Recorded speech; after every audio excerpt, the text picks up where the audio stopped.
لمعنى مفرد دا کتاب کافیه کتاب د په علم نحوی کې مرابطی د معرفت د تعریف د علم نحوی د موضوع د علم نحوی د غرض د علم نحوی نه تعریف د علم نحوی علم نحو په لغت کې د فنه معنی سره راځي لکه تاسو د شمیم راسیوی دی یو معنا په او معنی کې صیانت ده صیانت په معنا د حفاظت سره د ساتنې سره او نحوی تنحو زکوي چې په دې سره ساتنه د کلام عربي کېږي د خطای لفظي نه په اعتبار د اعراب سره په اصطلاح علم نحو علم باصول يعرف بها احوال الاواخر الكلم الثلاث من حيث الاعراب والبناء وكيفيه تركيب بعضها مع بعض هو دا علم نحو علم دا علم دا باصول مع اصول ابي په معنا د معاصره ده اصول دا جمع د اصل ده لکه فروع دا جمع د فرع ده بیا جمع سي د اصل ډېر معنی دي اصل په معنا د راجح سره راځي اصل په معنا د فرع سره راځي اصل په معنا د دلیل سره راځي اصل په معنا د اسفل سره راځي او اصل په معنا د ما یبتنی علیه غیره سره راځي اصل ما یبتنی علیه غیره چې د باندې بنا د غیر کېږي لکه ابتناء سقط علی الجدار دا معنیګانې د اصل دي دلته اصل په معنا د قاعده سره د اصول په معنا د قواعد سره ده علم باصول يعرف بها دا علم دا سره د قواعد داسې قواعد يعرف بها اصول موصوف ده يعرف جمله د صفت اصول لپاره واقع ده داسې قواعد يعرف بها چې پیژندګلوي کولای شي په دغه قواعد باندې احوال الاواخر الكلمه الثلاثه آخر دی کلمات ثلاثه و دریو سی اسم فعل حرف ده من حيث الاعراب والبناء دی حیثیت دی اعراب و دی بنانا دا کلمه معربه ده کدا مبنی ده بیا په معرب کې ډیر اقسام دي اسم په اعتبار دی وجوه دی اعراب سره دا کوم یو اسم ده دا کلمه مبنی ده بیا مبنی پر اتا اقسام دي دا کوم قسم دی مبنیاتونه ده بیا يعرف بها کیفیتو دا عطب دا احوالو باندې اخو نائب فاعل دی يعرفو کیفیتم دا نائب فاعل دی يعرف بها کیفیت ترکیب چې پیژندل شي په دغه قواعد سره کیفیت هغه طرز او طریقه د انضمام د بعض کلمې د بعض نور سره کیفیت ترکیب په معنا د زم سره راځي يعرف بها سی پیژندل شي په دې سره کیفیت ترکیب هغه طرز او طریقه د انضمام د بعض کلماتو د بعض نور سره لکه ضربه د یو کلمه ده زید یو کلمه ده دا لزم کو ضربه زیدون ترکیب اسنادی ته جوړ شي غلام د یو کلمه ده زید یو کلمه ده دا دواړه د سره یو ځای کړو غلام او زیدین ترکیب اضافي ته جوړ شي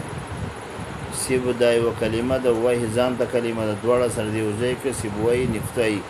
ترکیب صوتی ته جوړ شي احد دا یو کلمه ده وضع د لپاره دی یو عشر دا یو کلمه ده وضع د لپاره دی یو عدد معین سنه نفاسه د یو سره لاندې ده بیا ته دواړه کلمې چې احد او عشر د سره یو ځای کړو احد و عشره نو لپاره دی ولس عدد څه چې هغه د 12 نه لاندې د 15 د پاسه ده بیا جزء ثانی متضمن د معنا د حرف سره احد و عشره او حذف څه تخفیفا احد عشره پاتې څه نو دوه کلمې سره یو څه د دینه ترکیب تعدادي ترکیب بنایی را پیدا شو یا دو کلمې ته سره یو ځای کې لکه زید عالمون نو بیا د دینه ترکیب صوتی را پیدا کیږي یا دو کلمې دی هغه سره یو ځای کې ار یو وضع د خپل معنی لپاره لکه بعل دا وضع د لپاره دی بوت باق دا اسم رجل دانون دی او سړی دی او بادشاہ بیا د دواړه سره یو ک بعل بک نوم علم واقع دی او شهر دی او خار د لپاره نو دې ته ترکیب امتزاجي وای جزء ثانی متضمن معنا د حرف درنه ده معنا دا څه يعرف بها کیفیت الترکیب پیژندل شي په دغه قواعد سره طرز او طریقه د انضمام د بعض کلمات او بعض نور لره چې دین اوس کوم ترکیب جوړیږي خو یا ترکیب اسنادي جوړیږي د شپږ اقسام د ترکیب دي دا یو ترکیب مرکب تام ده چې ترکیب اسنادي ورته وایي چې رجعي جمله اسمي او جمله فعلي تکیږي او پنځه اقسام د مرکباتو ناقصه ودي چې یا ترکیب اضافي ده یا ترکیب توصیفي ده یا ترکیب صوتی ده یا ترکیب بنایی ده یا ترکیب امتزاجی ده دا شی ته نه جوړیږي دا او تعریف د علم نحو موضوع د علم نحو ما يبحث فيه موضوع د علم نحو کلمه او کلام ده چې دې کلمې او کلام نه تعبیر کیږي په لفظ موضوع سره یا موضوع د علم نحو غ لفظ موضوع ده چې دا لفظ موضوع به منقسم د کلمې او کلام لره نو تعدد د موضوعانه غیر دافعه د غسوال مشوره وسوه سوال دا وردی چې تعدد د موضوع خو مستلزم تعدد د علمین لره مزایر نه خود سي معلومیږي لکه علم نحو دو علوم دي کلمه او کلام خو متعدد دي دا وی تعدد د موضوع مستلزم د تعدد د علمین لره هلته مستلزم ده چې دوی په مابین کې قدر مشترک نه او دلته دوی په مابین کې هغه قدر مشترک شته ده چې هغه لفظ عربي من حيث الاعراب ده نو چې دې په مابین قدر مشترک نو بیا که تعدد د موضوع راسم هغه مستلزم علوم لره نه ده لکه موضوع د علم اصول فقه ادله اربعه دي کتاب او سنت اجماع قیاس هلته تعدد د موضوع راغلی ده هلته تعدد د موضوع مستلزم تعدد د علوم لره نه ده یقیدوی په مابین کې قدر مشترک سره چې الاصال الى حکم شرعي الاصال الى حکم شرعي هغه د دې په مابین کې قدر مشترک ده نو تعدد د موضوع بیان مستلزم کیږي تعدد د چادره د علوم لره یادوم جوړدار چې موضوع د علم نحو لفظ موضوع ده